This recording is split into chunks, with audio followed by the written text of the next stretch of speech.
So, hi guys! For today's video, ituturo ko sa inyo yung technique kung paano gumawa ng chain.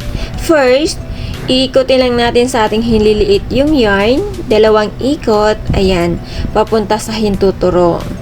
Dalawang ikot din sa hintuturo.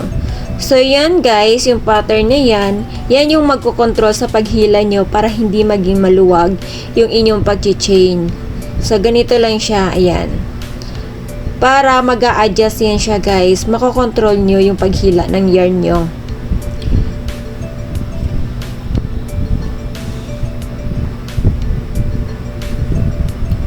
Okay? So, next naman na gagawin natin ay kung paano mag-chain. So, una, kukunin natin sa ilalim, iikutin yung yarn. Ayan, kasabay ng hook. And then, hahawakan natin yung both side ng ating yarn. Tapos, kuha galing sa ibabaw, papunta sa ilalim. So, ipapasok lang natin siya sa butas na ating ginawa. Uulitin lang natin siya, guys. Ayan. Kailangan maipasok natin siya sa butas. Iko-continue nyo lang yan siya, guys. Ayan. Yan yung butas na ating ginawa. So, dyan natin siya ipapasok.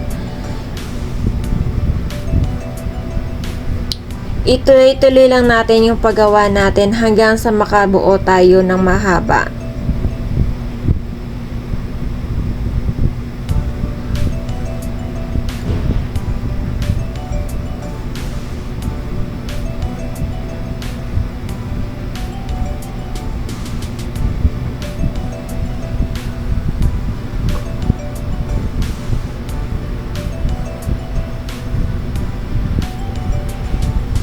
So, kung nakikita nyo naman kung paano ko kinokontrol yung yarn, ayan.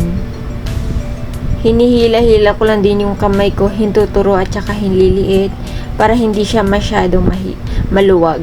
So, eto na nga pala yung outcome ng ating ginawa, guys. So, ito yung harap niya. Ayan.